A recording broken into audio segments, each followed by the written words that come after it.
A rivalry born not from ambition alone, but from pain, that a brotherhood shattered before it had time to harden, and a silence that lasted longer than most bands ever survive. For decades, fans thought they understood the story. Dave Mustaine was fired. Metallica moved on. Megadeth rose from the ashes. End of discussion. But the truth has never been that clean.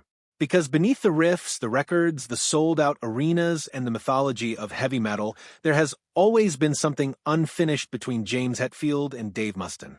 Something unresolved. Something human. And now, at an age when most legends stop looking backward, James Hetfield has begun doing the opposite. Speaking, reflecting, admitting things he once buried under silence. So, the question isn't just what happened, that it's why it still matters. And why, after all these years, the wound still hasn't fully closed. To understand that, you have to go back to the beginning, before the fame, before the feud, back to a time when metal itself was still being invented. In the early 1980s, heavy metal was restless, loud, aggressive, and searching for something faster and more dangerous than what came before. In Southern California, that hunger collided with raw ambition when a handful of young musicians crossed paths, unaware they were about to change music forever. James Hetfield and Lars Ulrich were just kids with big ideas and bigger attitudes. They weren't polished. They weren't disciplined. But they were obsessed. Obsessed with speed, power, and pushing sound beyond its limits. What they lacked was a spark. That spark arrived in the form of Dave Mustaine. From the moment he entered the picture, Mustaine was impossible to ignore. His guitar playing wasn't just fast, it was vicious. Jagged riffs, wild solos, a sense of danger that felt unfiltered and unrestrained. He didn't just play metal, he embodied it. Early Metallica songs carried his fingerprints everywhere. The aggression, the sharpness, the refusal to soften edges. Tracks that would later become legendary were forged in rooms thick with sweat, alcohol, and volatile personalities. But talent was only part of Mustaine's identity. The other part was chaos. He drank hard. He fought harder. Rehearsals could turn explosive without warning. What energized the music also destabilized the band. They admired his ability, but they feared his unpredictability. Metallica wasn't just writing songs. They were surviving each other. And slowly, that tension began to crack something fundamental.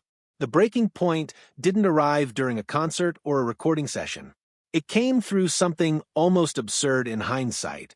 A damaged car, a dog, a night soaked in alcohol and frustration. What followed wasn't just an argument, it was violence. For James Hetfield, loyalty to the band was non-negotiable. And in that moment, the line between brotherhood and survival became painfully clear.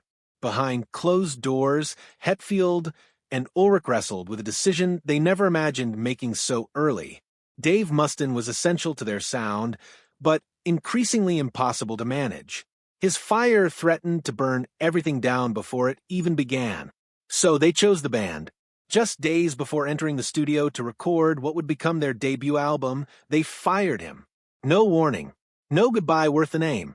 They put him on a bus and sent him away with nothing but his gear and a lifetime of resentment. For Mustaine, it wasn't just rejection. It was erasure. He had helped build something from nothing, and in a single moment, it was taken from him. That bus ride back to Los Angeles wasn't quiet reflection. It was the birthplace of a vow. Metallica hadn't destroyed him, they had created him. Mustaine didn't retreat. He transformed. Fueled by humiliation and rage, he poured everything into building a new band, not as an alternative, but as a direct challenge. Megadeth wasn't formed from peace or artistic curiosity. It was forged in anger. Every riff became a weapon. Every lyric a declaration. When Megadeth's debut arrived, it didn't sound like a newcomer. It sounded like a warning shot. Fast, technical, unapologetic. One song in particular carried a message no one missed. A reworked version of material Mustaine had written during his Metallica days, delivered faster and harsher, as if to say, this was always mine, but revenge alone doesn't sustain a career. What Mustaine did next is what cemented his legacy. He pushed metal forward. He doubled down on complexity. While Metallica gradually explored melody and structure, Megadeth leaned into technical ferocity. Intricate solos, whiplash tempos, no compromises, and the rivalry grew. Mustaine fed it openly. Interviews became battlegrounds. Accusations flew. Fans listened, and the divide hardened. But while Mustaine externalized his pain, James Hetfield did the opposite. He went quiet. James Hetfield didn't fight the war in public. He fought it in the studio. After Mustaine's departure, there was a vacuum inside Metallica. And into that space, Hetfield stepped fully. Not just as a singer, but as a leader, as a writer, as the emotional center of the band. The guilt followed him. The pressure, too. Ride the Lightning wasn't just an album. It was a statement. Sharper songwriting. Deeper themes. Proof that Metallica wasn't crippled by the loss, but evolving beyond it. Then came Master of Puppets. A towering achievement. Brutal yet sophisticated. A record that didn't just define Metallica, but metal itself. And in doing so, it shifted the rivalry. Metallica wasn't reacting anymore. They were setting the standard. Still, Mustaine's presence lingered like an unresolved echo. Fans dissected credits, compared riffs, debated who truly shaped the early sound. And Mustaine never let the world forget his role. Hetfield heard it all, but instead of responding, he buried himself deeper in the work. Albums grew bigger. The audience expanded. Metallica crossed into territory no metal band had ever reached. To some, it was selling out. To Hetfield, it was survival. As Metallica's fame exploded, Hetfield's inner struggles intensified. Addiction, self-doubt, the pressure of legacy. He carried it all quietly, and beneath it all, the unresolved fracture with Mustaine never fully healed. For Mustaine, no amount of success erased the feeling of being cut out of history. Even as Megadeth became a pillar of metal, comparisons never stopped. And neither did the bitterness. Years passed, albums stacked up, both men aged, and slowly something shifted. Time softened the edges. Then, unexpectedly, the silence broke. When the two men finally sat across from each other years later, there was no posturing left, no bravado, just decades of unspoken pain filling the room. Mustaine wasn't angry. He was wounded. He spoke about being discarded, about never being acknowledged. About the simple words he never heard. Thank you. Hetfield listened. And when he spoke, it wasn't defensiveness that came out. It was remorse. He talked about survival, about chaos, about choices made too young and too fast. There was no clean resolution, no dramatic reconciliation. But something profound happened. The myth cracked. For the first time, fans didn't see rivals. They saw two men shaped by the same trauma, responding in opposite ways.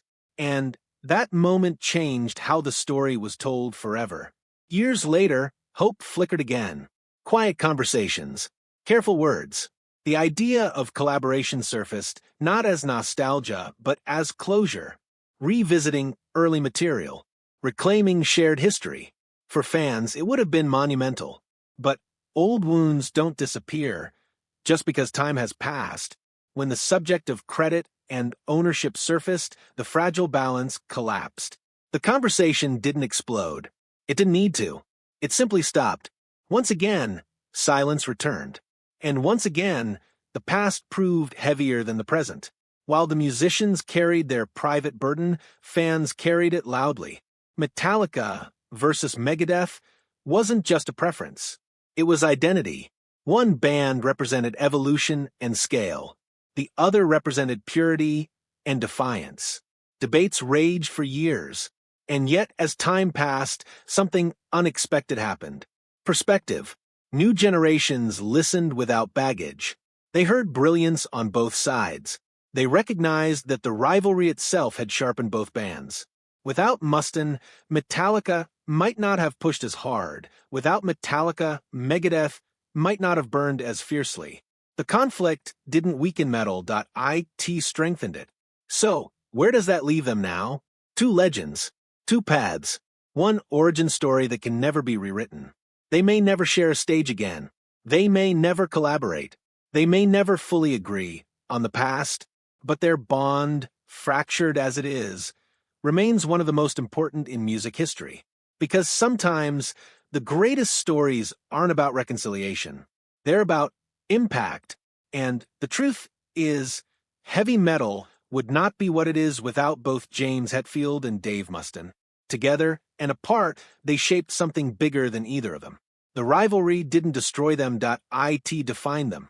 And that unfinished tension, that lingering what if, is exactly why their story refuses to fade. Because some legends aren't meant to end cleanly. They're meant to echo,